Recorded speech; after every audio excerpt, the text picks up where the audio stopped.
Hi, and welcome to the Pi Dashboard October 2020 update video. Before we begin, let me just remind you that you can find the release notes and supporting documents for this October release on our customer portal. The link for this can be found at the bottom of the video. In this video, we'll be looking at new features and explaining what's changed in the latest version of the dashboard. We'll cover some of these features with a short demonstration.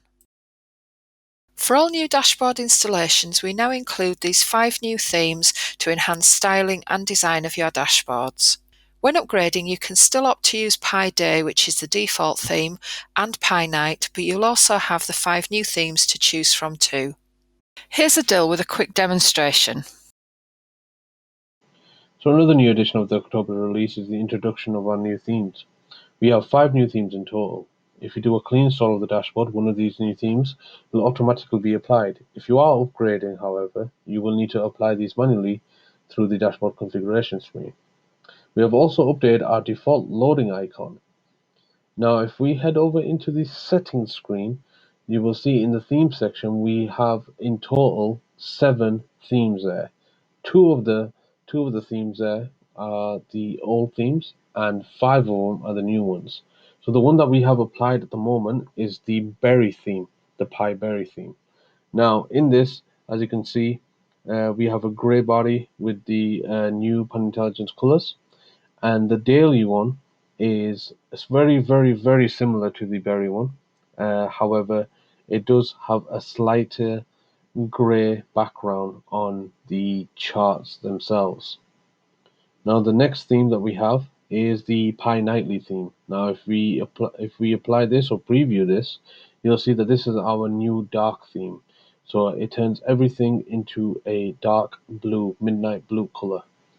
Now the one underneath this one, it's a Pi paper one, and then if we apply this one, it is a slightly different theme. So the grey backgrounds on the charts have now disappeared and have turned white, as you can see. And finally, we have the Pi Party theme. So if we apply this, it does bring back the white background, but also has the grey headers up top. Thanks, Adil, for running us through that demonstration. Previously, when using a top filter on charts or tables that contain multi-dimensions, there was a problem with how the filters were displayed when the top filter was one of these dimensions. Adil will now demonstrate this.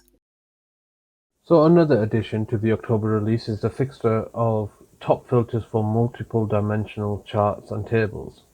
Now before we delve into what's actually changed, there's just a few points that we need to go over for those of you who are planning on using top filters. So if your chart has one dimension, it should work as it was. If it has more than one dimension and the top filter is a measure, then it should also work as it was. If it has more than one dimension and the top filter is one of these dimensions, then this chart should still be displayed as a multi-dimensional chart, but with the top filter applied to each section. Now, as you can see from the chart that I have in front of me here, the legend is first name, x-axis is department, and the y-axis is number. Now on the filter section, you can see I have a top 3 filter on department, which is one of the dimensions. Now as you can see from the chart, it is separating them out by department, so it's showing me the top 3 departments. Whereas previously, what would happen was it would display all the departments on the screen and would show the top 3 people in only one of the departments. So another addition to this is the introduction of the new sequel for top/bottom filter. You can find this in the chart information section in the debug screen. If you scroll to the bottom, when you have a top of bottom filter applied, you'll see the sequel, which will show you what's going on in the background. When the Show Data Values option had been selected on stacked bar or column charts, the total value was automatically displayed at the top or end of each bar. An option of Show Total Value has now been added to the Attributes tab to make this optional. Our old port selector is being given a tidy up and fresh look as it looks to keep up with advances in the dashboard for controlling key parameters. Our new configuration tool is in beta mode, and therefore the old port selector can still be used alongside the new configuration tool. Here's Adil with a quick demonstration. So another addition into the October release is the new configuration tool, which will eventually be replacing the port selector we currently use in order to start and stop services and make changes. This new configuration tool is still in beta mode and does have some additional elements missing from the port selector. However, we do encourage you only to use this if possible. Now, the location of the new configuration tool is at the dashboard's home directory and it's a file called configurationtool.gui.exe. We also have another exe file underneath for those wanting to use it through the command line. So if you open up the dashboard py folder, the dashboard folder, as you can see, the two exe files are here. Now when I run this, you shall see the new overhaul that has taken place. As mentioned, the only elements to configure available at the moment are Tomcat, port, security, license, and repository. If you're required to use any elements that are missing, then you can still do this by using the old port selector. Both the configuration tool and the old port selector will pick up each of those changes. However, we do only encourage you using one or the other. So I'm just going to demonstrate how to use this tool. So what I'm going to do is change the app port here in the port section from 8224 to 8234. And I'm going to hit apply config. And then I'll click stop and restart. So when this happens, you can see on the right hand side of the dashboard, the output is being displayed of what's going on. So right now it's stopping the services and then it's going to start up the services again. Any errors that occur will also be displayed here. So you can copy the output if you require additional support by clicking Ctrl and C. And you also have the ability to clear the output at the bottom.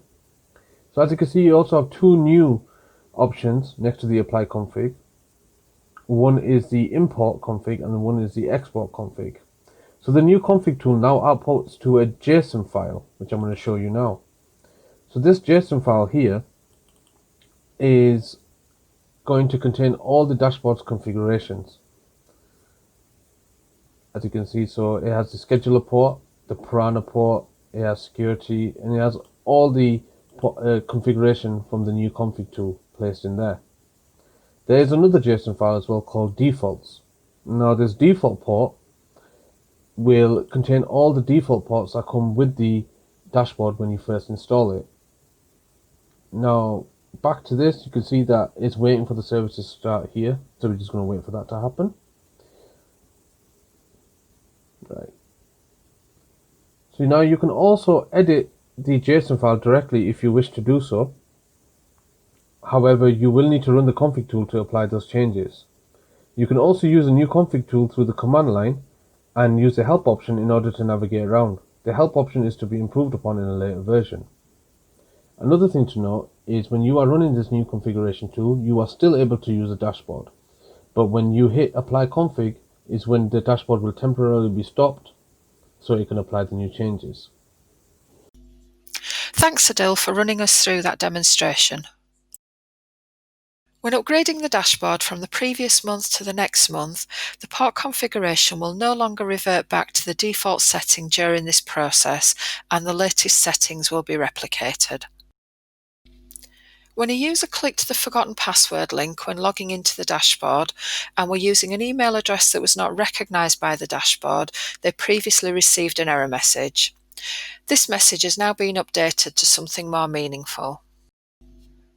In the reporting screen, when a variable is used to replace an image in the header, the variable will now be replaced with the related image when the report is displayed in HTML or PDF. Here's Adil with a quick demonstration. So as you can see, I have a variable set up called testing, which the variable value refers to an image we have. Now in this report that I have, I'm going to set up a header image and I'm going to import the variable name that I've used. And as you can see in the report itself, the image has appeared. And when you also preview or download it as a PDF, the image will also appear. Due to browser security improvements, embedding in other applications and/or using OpenID Connect authentication will from now on require HTTPS and additional cookie configuration in the new configuration tool. We have some really exciting features that we're bringing to the dashboard over the next few months. We wanted to share these with you now so you're aware of them and can take advantage of them as soon as they arrive. The table library currently used by the dashboard is limiting our desire to enhance various features around data tables. Therefore, we're taking the careful steps of replacing the current table library with one from AG Grid. This is a project that we've been working hard on for several months, ensuring that we deliver it seamlessly to our partners and users. We're targeting this to be included in our November 2020 release, and more information on how this new feature will work will be covered in next month's release highlight video. We have been discussing the need to enhance our current API and have started work on a version 2 of this, where our initial approach will be to rewrite it using JSON rather than XML. We plan to deliver a beta release of this as a like-for-like solution initially, with a view to enhancing it even further in 2021. Both the current and new API will be available to work in parallel, meaning transition from old to new can be planned easily by our partners at a time that best suits their needs. A series of webinars and user groups will be arranged around the new API early in the new year, where we will share more information on the initial beta release and discuss future requirements that you might want to see introduced in later phases. That's all for this release. We hope you've enjoyed this look at what's changed and the new features. Please do continue to send us your feedback on things that you'd like to see in future releases. Thanks for watching, and we'll be back again soon with more information on changes to the dashboard.